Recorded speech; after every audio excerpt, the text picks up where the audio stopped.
Welcome to the CWE podcast. I'm your host, Gage, or you can call me Sensi for short.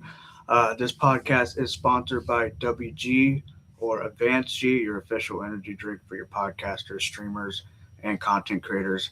Get yours while you can.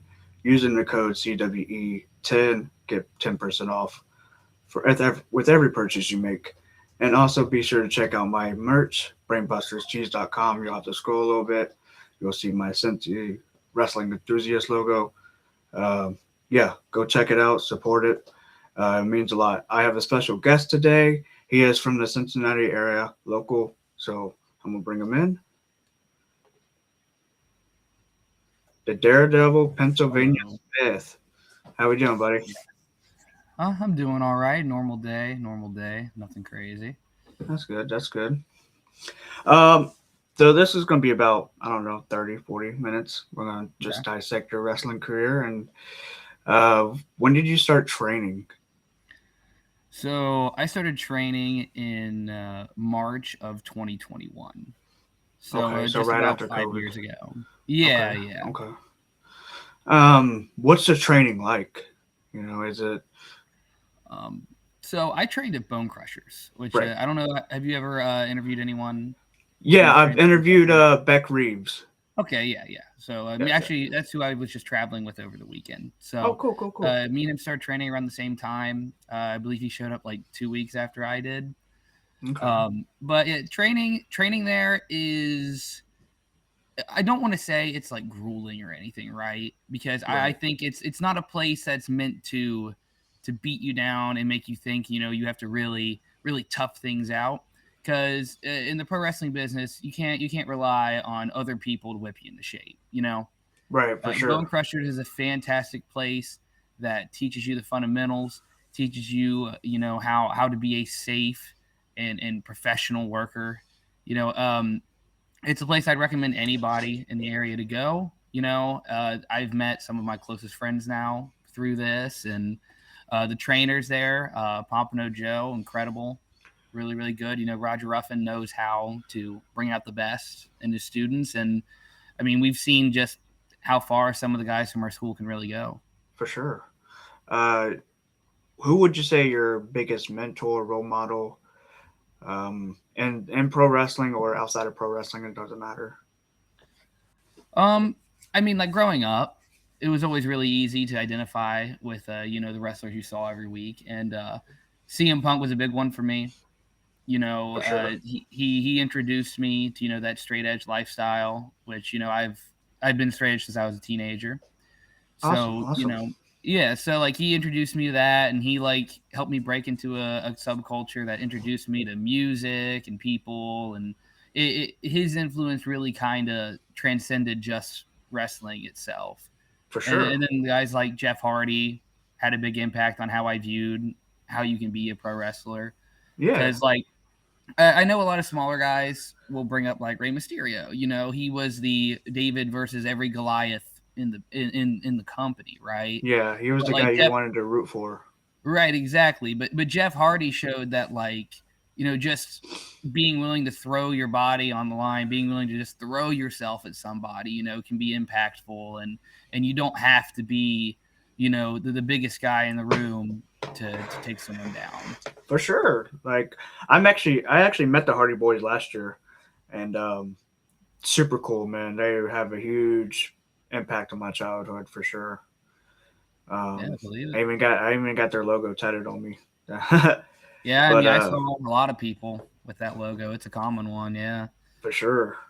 Um, so you said Roger Ruffin trained you. I know Wildcat Chris Harris also, Yes, does a little so bit over there. I would say the people I would give credit to, I have it in my Instagram, is Yeah, Roger, Pompano Joe, and Wildcat Chris Harris. that's cool. That's cool. So what is your earliest related wrestling memory? Like, at what point did you wanted to do this? Okay, so my earliest memory, I can like I feel like I can see was Dennis Rodman in WCW when I was a kid. Okay. It's a really Yeah. weird one, but I remember seeing that, and what really made me kind of want to be a wrestler, I feel like it wasn't like one moment, if that makes any sense. For sure. I feel like it was more like here. I'm sorry. Very good. I feel like it was more like just a combination of just falling in love with this week after week, and part of it is when you're a kid, you want to be. Some kids want to be superheroes. Some kids want to be, the cool action stars of whatever they're watching. I guess for me, I saw the glory in wrestling and the intensity of it, and it looked fun. And as I got older, I just explored the interest, and now I love it for whole new reasons. For sure. For sure. Um, Away from wrestling, do you have any hobbies, interests you like to do? Yeah, my girlfriend always says I'm a guy with too many hobbies. That's what I like to do, because I'm really into like video games, retro games, For sure. exploring those, and I I make videos on those. I have like a little side thing I do content for that, and Awesome. like Oh yeah. yeah, I mean like I really like Japanese games a lot. Nice. Like I explore those. I Awesome. played in a band for a while. Okay. It's kind of in that not active status as of right now, but I played drums for many years and played in a metal band for a little while. Oh yeah. So yeah, like really, I take my what I think for me, and it relates to like the wrestling thing I answered earlier. The things I love, I want to understand, For and I want to sure. be able to contribute to it. So whether it be by making music, making a video explaining what I've discovered about a game, or being able to contribute as a pro wrestler, I feel all scratches that itch. For sure. Um. So you're in Cincinnati, correct? Yep. Um. Favorite thing about your hometown? I know this is a hard one for me too. So my specific hometown, I don't know if you know it, is Williamsburg, Ohio. Oh yeah, I'm in Batavia actually, but Okay, I live in Batavia right now. cool, So cool, cool. I live right outside Batavia, but I grew up Nice. in Williamsburg, and I don't know, it's tough, right? Because I was Yeah. very much one of those kids that didn't feel like they fit in too well. Yeah. So Same here. like, Yeah. right, because like pro wrestling wasn't the cool thing. It wasn't not. It was like, oh, it's fake. People are in tights, you Right. know. It was the era of getting bullied for wearing a John Cena backpack. It Now wasn't it's the cool. time. Now it's Right. cool. We've gone all the way back around on it now. Yeah. Yeah. Right. So like we just had I happen to be in that niche little area, and Me but I too. don't know.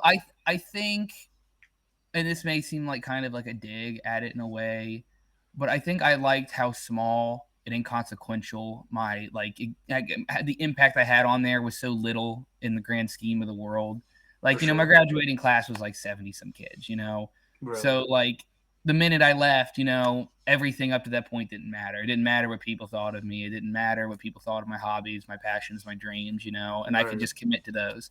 So, not going to some big school with thousands of kids and stuff, it has its, drawbacks, I'm sure, but like and when I go back to Williamsburg, it's such a small community that like it's even nice to see some of those people again and how people For have sure. changed. So, you know, I guess I really appreciate how small the community is, and I don't Facts. know, just how easy it is to hide there in a way. For sure. Yeah. Yeah.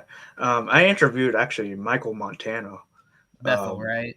a couple. Yeah. Yeah. From Bethel, Hmm. and yeah, that was actually a couple months ago. It was like my first one, and I did like a little 5 minute one. Kind of like bombed it, but Mm. um, I heard he Rest there tore somewhere. his ACL, which is gruesome. Yeah, I believe it was, he's got meniscus damage and tore his ACL on his knee. Yeah, it's gonna be a lot, but you can see how tough he is. For He's sure. he was a high school wrestler. He Yeah, can. that's what he told me. He was a high school wrestler. I'm Yeah. like, damn. So can you tell us about your first match, singles or as a tag team? So my very first match was a singles match at Bone Crushers with Okay. Chris Demise, if you're familiar with Chris Okay. Yep. Demise, Yeah. Monet. Okay. Um, and it was I was really proud of it. I was the underdog, the kid no one really expected much out of, whether, Roger wasn't sure what to think of me. Fans had only seen me, ring the bell at ringside, and so like For sure. you go into your first match, at least for me, wanting to prove that you belong there.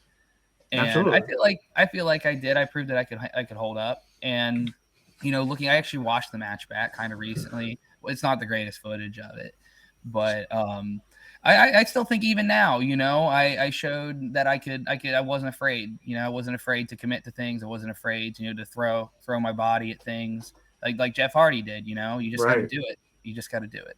Absolutely. And yeah, and just seeing the growth from then to now, is a little added bonus. Absolutely. Do you keep track of how many matches you have throughout the year? No, No. I Okay. I was never one for that. I I think had somebody else on it, and he was like fairly new. He was like 5 months in, and he was like, "Yeah, I keep track." I'm like, "Some people do, some people don't." I mean, yeah, I feel like a lot of people keep track their first year or so, and then for they sort sure. of just like once you Kind of take a forget.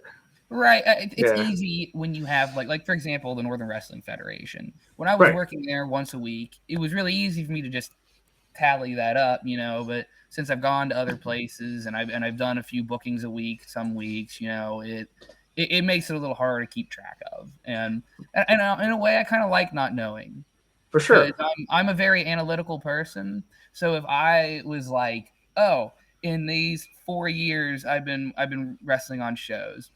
I've wrestled this amount of matches. I'd want to do like the math in my head to see how many matches I have left in my career, and I don't want to know. I'd rather just Absolutely. take it week by week. Can you tell us what is the longest you have ever traveled for a match? So I haven't gone super far. Okay. Um, I am very much someone who I guess in principle to me it's like I want to really get get my bearings where I'm at and spread as I feel necessary. I mean, just this weekend, me and Beck we traveled to Macomb, Illinois, for a Yeah, he booking. was telling me about that. Yeah, he had to travel to Illinois. It's about a 7-hour drive one way. Okay. So I recently went to Michigan, wrestled at a Wow. casino up there for a company called American Lucha Corps.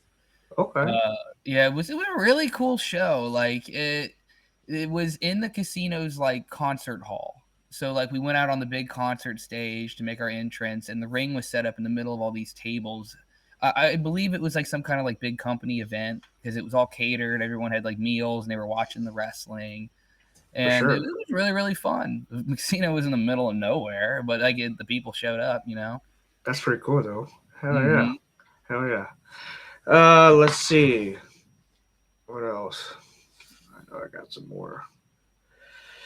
So you're a babyface, from what I'm hearing. Yeah, I would call I'm what a lot of people call the natural baby face. Okay. So how much crowd work you have to do, like, to get them get going and stuff like that, right? Well, so in wrestling, obviously showmanship For is a sure. part of it all, but you don't want to get lost in the objective, right? Which is to win. For sure. Like you watch UFC, every now and then a guy will flex pose or whatever, but professional wrestling has the unique distinction of having the loose rules of being able to do a lot and to and for the people, get the people involved. So to me, the crowd participation is very important because Absolutely. like if someone goes to Monday Night Raw and they pay their $70 ticket or whatever, they're so far back, no one acknowledges them. Hell, you could pay $1,000 to sit at the front at a marquee pay per view, and no one will probably acknowledge you a lot of the time. Right. But so when you come to indie wrestling, you expect to be a participant. You expect to be acknowledged. You expect to be able to boo and be heard, to cheer and be heard. For sure. So for me, if I feel like I need a little energy in the moment, if we hit a big move somewhere, had a big impact, maybe the crowd thought something was really cool, and I want to keep the energy flowing. That's when you go to them. Or when the crowd's not sure what's going on, maybe that we've been wrestling a little too long, maybe we've been doing the same stuff a lot. It really just depends. You don't always have everything under your control. But what you can do to take control is to go to the people. Facts. So for me, it's literally just you got to do it by utility, and you got to be comfortable doing it whenever necessary. Absolutely. If you could only choose one, would you be great in the ring or great on the mic? I think being able to cut a promo is very important. Absolutely. Being able to, because you want to be able to communicate to the people what you're feeling. You want to be able to communicate to the people what other people have or haven't done. It is a pivotal part of the story. You want to make people believe you.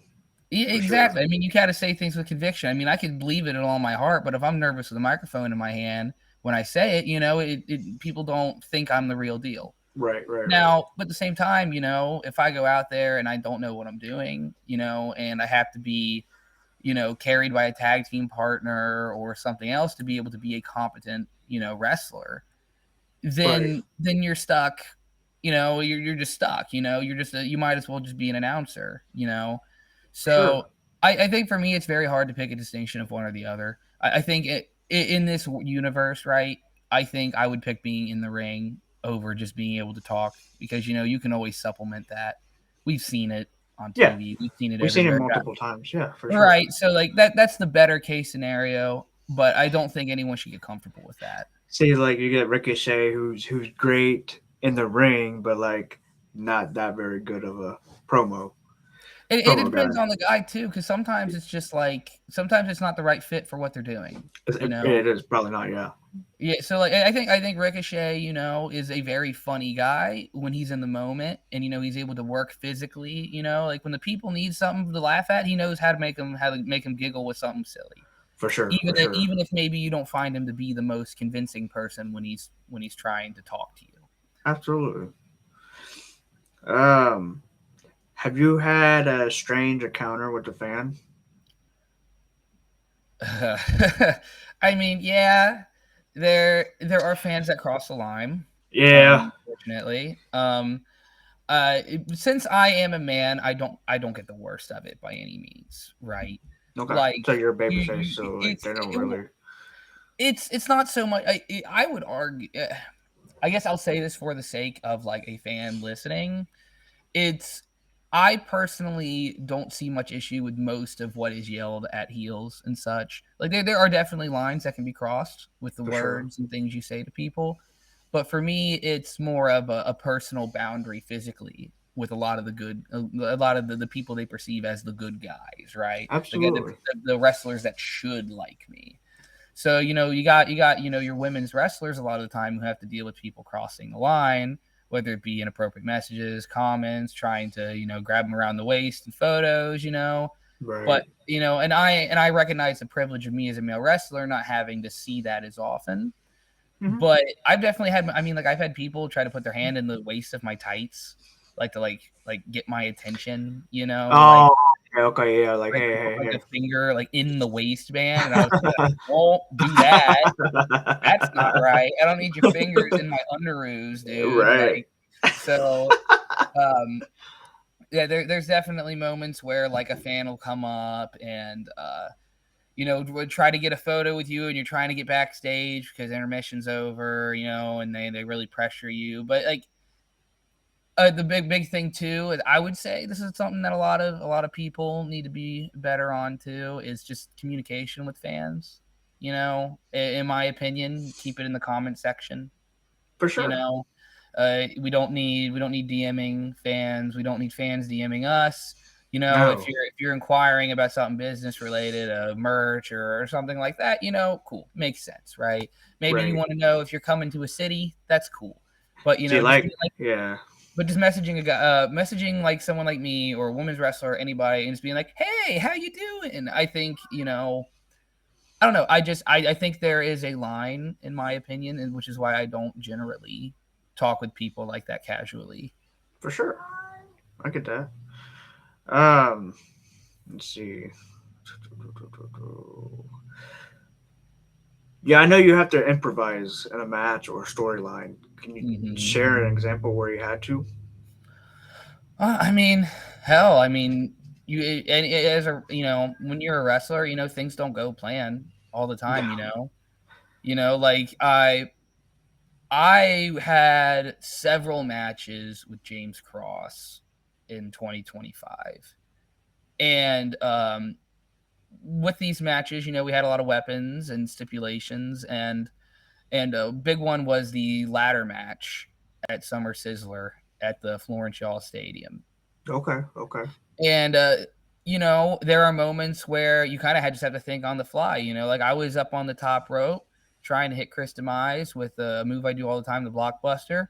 Positioning didn't feel right, and I didn't want to kill myself on the move. So I hopped down and improvised, moved out of the way, gave him a neck breaker, Oh, so and you didn't want to do it? it was a positioning thing, right? You don't want Right. to severely injure anybody or anything. The point of, in my opinion, the point of wrestling, and the art of the story is not to absolutely debilitate someone beyond recovery, right? Right. We all want to be competitors, or at least that's how I feel. I want to be a competitor. I don't want to be a brute.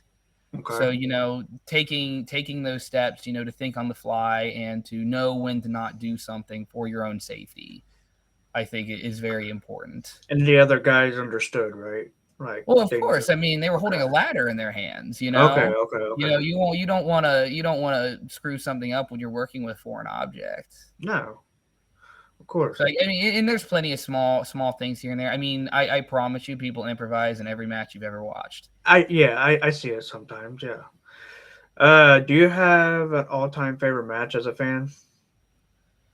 Um, I definitely have all-time favorite moments that like I can think of, like my reaction at the time. Like so back when Daniel Bryan was in his Yes movement, one that really stuck out to me is that the Mania match was a great moment, Yeah, for sure. but it felt like the end of the story, right? Yeah, There was no like big reaction to it as much as it was catharsis. for sure. So like when he first had that title match with John Cena and he won the match, hit the running knee, pinned him 1, 2, 3. I jumped out of my chair. I was a teenager.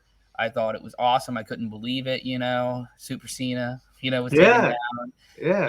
And it's one of those moments. The reason why it sticks out to me so much is because I'd completely forgotten about Randy Orton, right? I'd completely forgotten about the Money in the Bank. I'd completely forgotten about anybody. And Right, that moment with Triple H just pedigrees Daniel Bryan, it's like you legitimately went from the highest of highs to the lowest of lows. And I feel like there are very few moments in wrestling that you still can get people to that way because we're so conditioned to expect these big things all the time. right. When CM Punk came back and beat Gunther at SummerSlam, was it last year?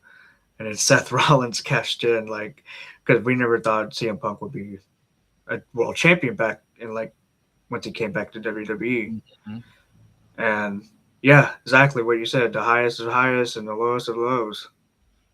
Yeah, and then just I Crazy. don't know if I would consider that like my personal like most impactful moment, but it's definitely one that I think of pretty often because even because I was at an older age too at that point.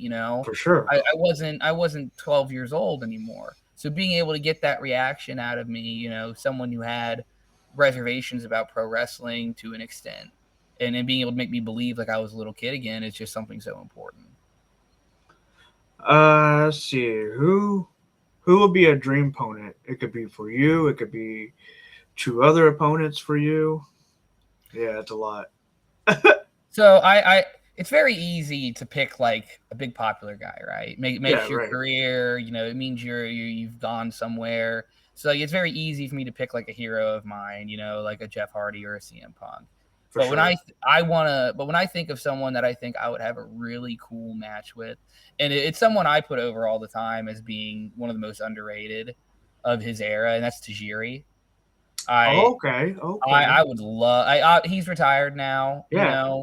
but like if I could set the clock back, I think it would be so fun, to do like an ECW style match with Tajiri because Absolutely. he was doing such good stuff, and his character work was so cool, and Facts. like even all the way through the last years of his run in WWE, I just thought he was so entertaining. Yeah, he's definitely an entertainer for sure. Such a great performer, and he's so talented for real. He just so he was athletic in a way that seemed real, right? Like For even he sure. was a smaller guy, when he kicked somebody, it was like he kicked the hell out of people. Yeah. He was no one to take lightly. No. Um, I hate asking this question, but like, have you suffered any injuries before? Had Um, any major injuries? so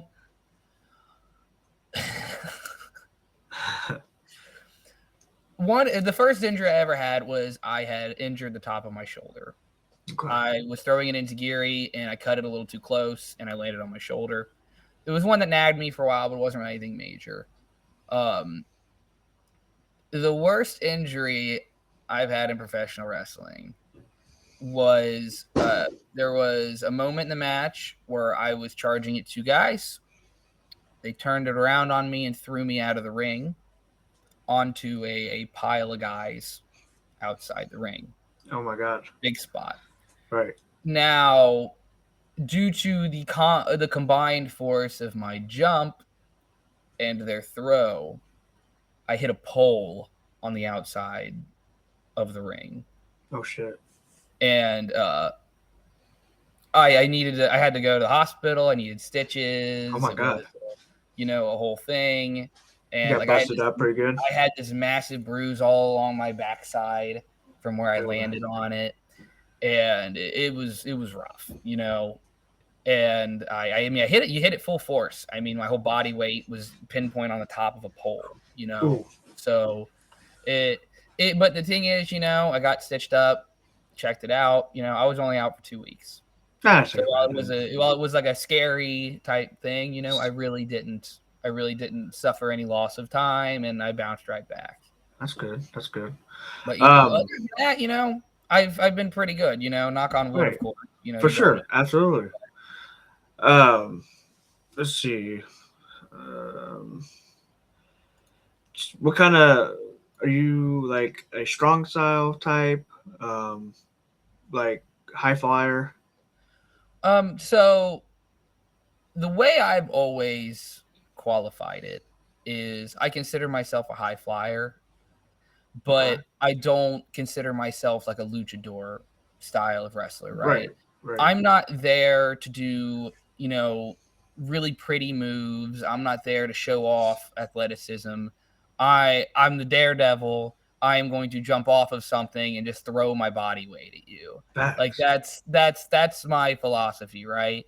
Like when you saw Evil Knievel do a stunt, he wasn't doing handstands and stuff while he was doing it. It was just the brute thrill of doing it and throwing himself at it.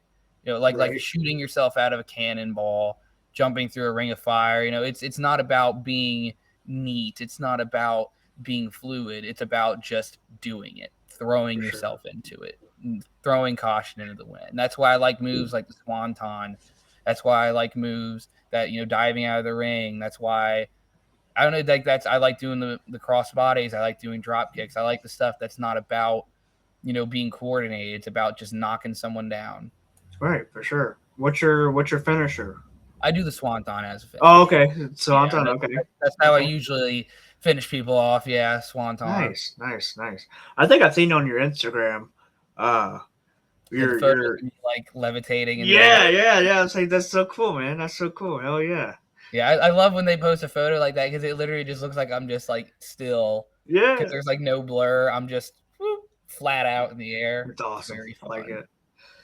Um. So you do like cardio, bodybuilding. What's your I what's your like? I wouldn't say I'm like a bodybuilder or anything, but I Yeah. go to the gym 4 to 5 times a week. Okay. I think it's important that you do cardio so you can keep up in Oh the yeah. Yeah. ring. There's plenty of guys that they would. I think the outcome of their match would be better if they were able to get up a little faster. You For know, sure. so being able to stay on top of your cardio and keep yourself strong and firm. It not only keeps you safe, but it helps everyone be less injured. It helps you have more control of your body.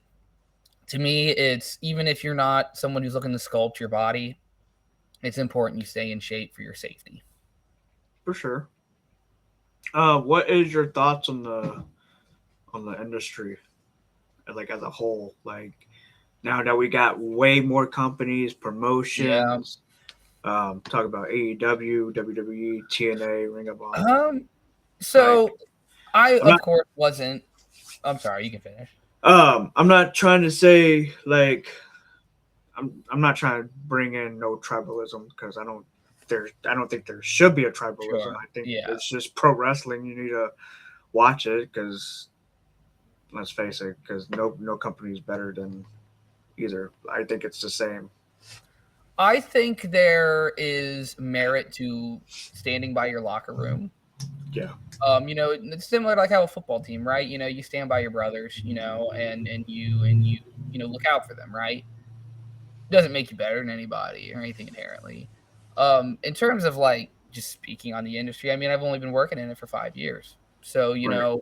comparing it to 10 years ago, it's hard for me. But from what I can tell, what I can empathize with how things have changed, it seemed like for the longest time the end all be all was WWE, and for a while, TNA was the other like destination, Yeah, and um, I like to compare it to like Spotify because Spotify, what it did for music was instead of letting 1% of musicians make a lot of money, it allowed 100% of musicians to make a little money. It's sort for of like sure. we've got so many companies, we've got all these different TV deals, all these streaming services and stuff. It's been easier than ever to get you yourself in front of people, but at the same Facts. time, that top 1% still making a good chunk of the pie, and the rest of that 99% is now just more split up. It's sure it's easier to get these opportunities, but you're not making as much from it immediately. You're not becoming a star immediately because of it. And like if that's better or worse, it's not really for me to decide. Because I haven't been around long enough to compare it as someone working in the business. So but I mean, I just think that's the reality of it. It's easier for everyone to make a little more money, but it's still harder, just as hard, if not harder, to make a lot of money and to be that superstar like the guys you see on WWE TV every week are. And having Yeah, places like AEW, TNA, all the places in Japan, there are plenty of places to go if you want to make money from. absolutely. Yeah, for sure. And I Like think it's great that they're more accessible than ever. it's becoming more popular now. Like it's part of pop culture. Like Exactly. whether you're on social media, you're gonna see some type of pro wrestling. Like it's gonna pop up in your phone because Right. it's becoming way more popular now, and I love it. Like makes me as a content creator. Like it makes me want to have like do more content of other pro wrestling companies and stuff like that. Like same with OVW. Like it makes me want to watch more of that. You know. Right. And OVW is a great example of a company that has people from a bunch of different areas that you would have never been able to see otherwise. Right. Um. Do you have an arch nemesis at Bone Crushers or NWF? Who's someone who likes to Um, beat up I'll on you? I'll say the answer is the axis of power, the entire faction of people. Okay. James Cross and Jack Phoenix, those two have been two of the guys I've probably had the most interaction with in my career Okay. by a good measure. I mean, it's one of those things where it's like they're your arch nemesis, but they're going to bring them the best out of you at the same time. Because you have to. If they elevate, you got to elevate. You bring the For best out sure. of one another in that moment. Um. So, do you have any pre-match traditions, rituals you like to do?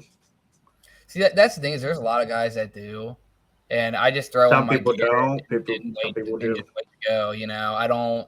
I don't do the scoop of pre-workout. I don't do the 100 push-ups. I don't. I every now and then if I feel like I need a little fire, I might try to pep myself up a little, but Do a I don't couple I don't squats here really and have there. like Yeah. yeah, like, I have more of I would consider a day tradition, like a wrestling day tradition. I Okay. like to hit the gym earlier in the day, loosen up. I have like my preset meals and what I eat. I try not to eat too much. I try not to get too bloated. For It's sure. more so like I have like a day of prep for the match itself, more so than just like a tradition behind the curtain. For sure. Uh, what's your day job, if you don't mind me asking? I'm a web developer. I'm actually on my lunch break for that right now. Web developer. Yeah, like a software developer, website builder. Oh, that's so cool. That's Hmm. so cool. Hell yeah, bro. Um, see, we're getting down to the nitty gritty. Let's see. Do you have any socials you want to shout out? I mean, I have my Instagram. You follow, add me on Facebook. The Pennsylvania Smith accounts on there. I really don't have a massive social presence. Okay. I'm just really bad with social media. That's what I always You're tell fine. people. Yeah, And it's also one of those things where um, I really like the idea of growing and building myself as a professional wrestler. And part of me feels like I haven't earned the right to plaster my face everywhere. I want to feel like, when I finally am like, damn, I am making an impact. I'm good enough that I can wrestle anybody anywhere. The moment I truly feel that way about myself is the moment I want to start slapping stickers on every post and poll across the US. for sure. It's it's very much, the moment you get all the eyes on you could be the wrong moment, and I don't want to have that wrong moment. I mean, and I'm probably looking at it in an old way, because right now it's all about algorithms, it's all about consistent content, it's all about numbers, right? So Facts. it's probably a bit of an antiquated perspective, but it's the one I have. For sure. Do you have any upcoming shows you want to shout out?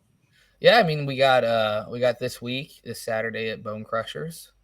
We have Okay. a show there, and next week we have another show at Bone Crushers. We're in a little Bone Crushers run. We just had one Friday, and then we have I believe it is in Fairfield, our Shot Through the Heart show for the NWF.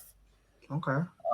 And then I have shows coming up in other places that I don't really have great details for yet, but those are the ones that I have the information for. Absolutely. Um, man, I enjoyed having you on the podcast. I'm sorry it took so long. We just had technical difficulties, Hey, but it's totally fine. um, what else? I was gonna see. Also, you're a local guy, so I Yep. can ask you this question: Are you a Skyline fan or a Gold Star fan? Growing up, I was a Gold Star guy, but as Yeah, someone I mean, who, yeah, I was the same way too. Yeah, but as someone who grew up in Batavia, you probably know we didn't really have a skyline that was super convenient. no, Like I had a Gold Star in Williamsburg, yeah, so I was a Gold Star kid.